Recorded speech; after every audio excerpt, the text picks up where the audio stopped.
Sebutkan oleh Bung Ade Armando bahwa Pak Ahok pasti tahu. Sementara Bung Hendarsa mengatakan kalau Pak Ahok tahu, maka bisa jadi obstruction of justice. Betul ya? Oke. Saya ingin tanya ke Bung Ferry Amsari sebelum saya ke Bung Guntur Romli. Oh, saya mau panjang nih, jangan ke Bung Rom.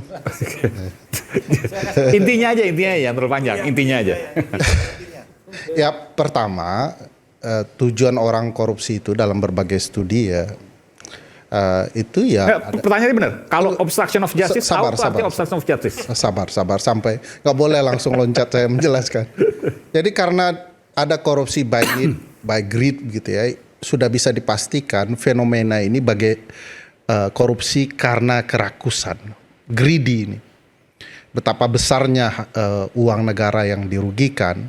1 kuadriliun itu kalau dikaitkan dengan takjil, saya nggak tahu orang berapa banyak di Indonesia bisa dapat. Nah, karena potensi bahwa ini dilakukan dengan kerakusan dan berkaitan dengan perusahaan plat merah negara, kita harus betul-betul baca ketentuan undang-undang. Siapa yang bertanggung jawab dan apa kira-kira perannya secara ketentuan undang-undang. Pasal 5, Pasal 6, Pasal 7 Undang-Undang 19 2023 tentang BUMN sekarang sudah diubah dengan Undang-Undang nomor 1 begitu ya. Menjelaskan ada tanggung jawab kepengurusan dan tanggung jawab pengawasan. Ini ada pagar yang tinggi ya. Nah, siapa yang bertanggung jawab di dalam kepengurusan? Para direksi. Nah, apakah ya di Patra Niaga pengurus yang bermasalah ini sudah menjalankan tanggung jawabnya atau menyimpangkan tanggung jawabnya? Siapa yang berperan dalam pengawasan? Sekali lagi berdasarkan undang-undang ini adalah komisaris perusahaan Patra Niaga. Apakah bisa dikaitkan dengan Ahok? Bisa. Karena dia perusahaan induk. Tapi yang bertanggung jawab penuh adalah pengurus, pasal 5-nya. Lebih hebat lagi kalau kita pahami, siapa yang paling bertanggung jawab dalam pengelolaan BUMN? Pasal 14. Lebih sakti lagi pasal 3A Undang-Undang yang baru. Pasal 14 Undang-Undang BUMN yang lama, karena konteks kasus ini lama, yang paling bertanggung jawab pengelolaan ini semua adalah Menteri BUMN. Kebetulan Menteri BUMN sekarang dan Menteri BUMN yang dulu orang yang sama. Dalam konteks pertanggungjawaban pemberantasan korupsi, ini orang jangankan diminta pertanggungjawaban hukumnya, pertanggungjawaban moralnya harus ada, harus mundur.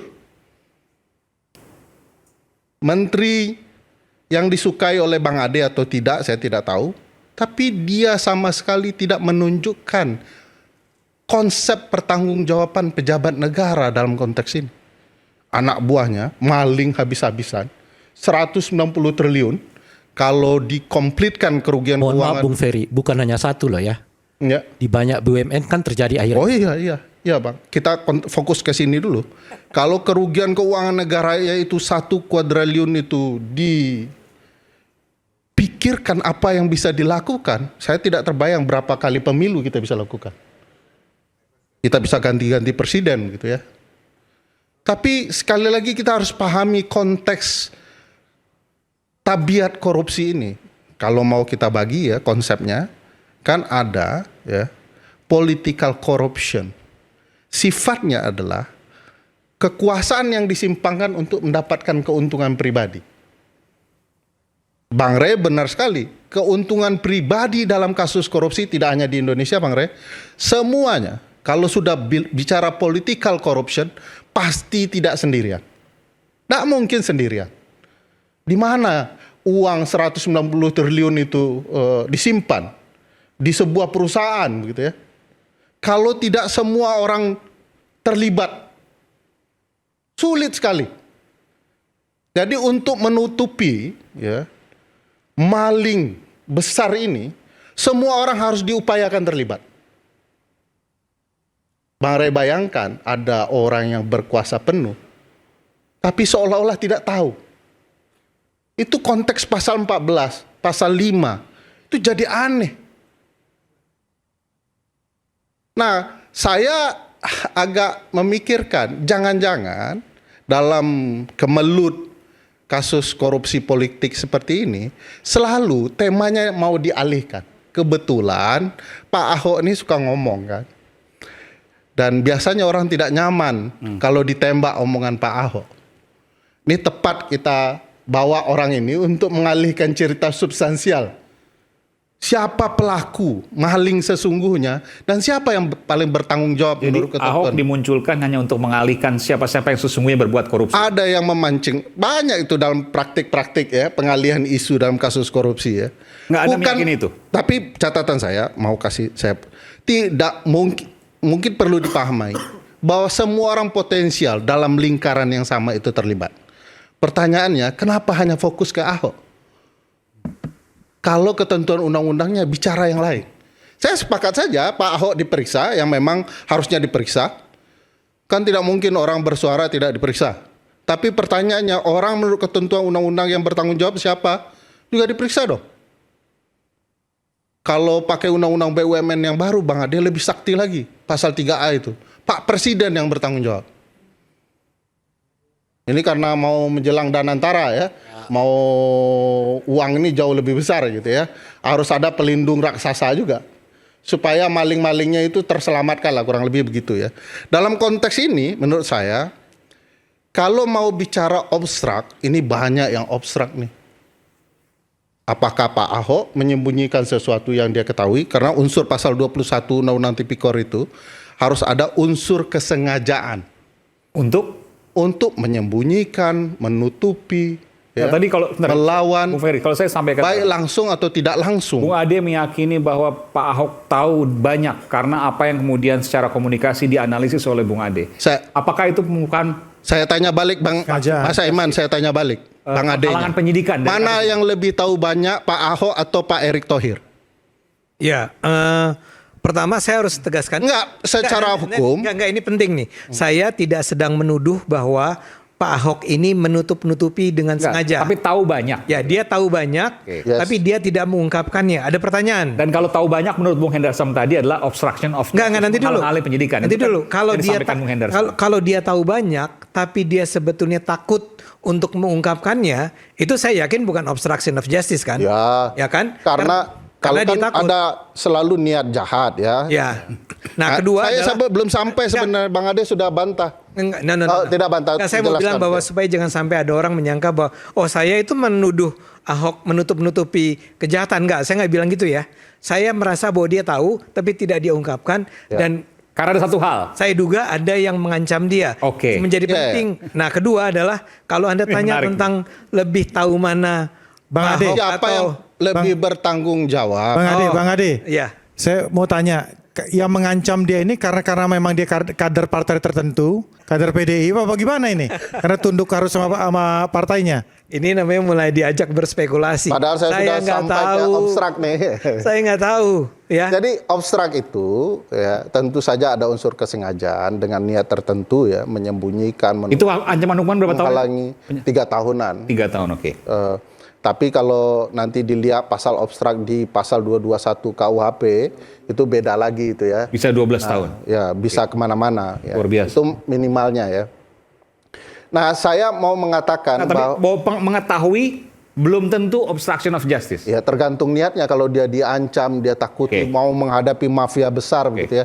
Tidak semua orang seberani beliau ya ketika membongkar kasus Papa minta saham yang kurang lebih anasir pelakunya sama ini yang dikorbankan lain, pelakunya tetap hidup dan berjaya di Republik ini di era Pak Presiden Joko Widodo dan hidup terus sampai era Presiden Prabowo. Saya tidak suka menyebut nama karena nanti dikaitkan kemana-mana. Nah, saya mau menjelaskan obstrak yang terjadi sebenarnya mudah ditelusuri.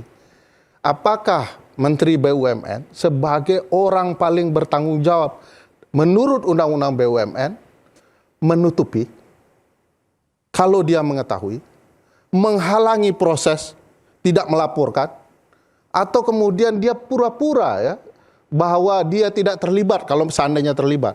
Nah ini kan problematika obstrak yang jauh lebih terang yang perlu dijawab oleh Republik ini. Saya juga agak sangsi kalau aparat penegak hukum tidak memanggil orang-orang yang bertanggung jawab ini.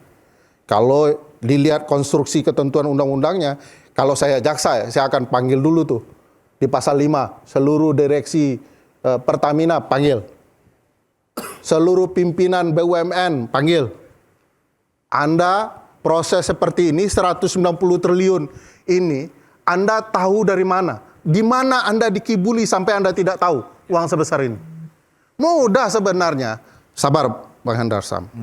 Ini perlu dituntaskan. Ya. Nah, kalau kemudian kita melihat tidak ada upaya-upaya ke sana, saya melihat ini permainan sandiwara untuk membunuh lawan saja, atau kurang lebih ya pergantian permain begitu ya.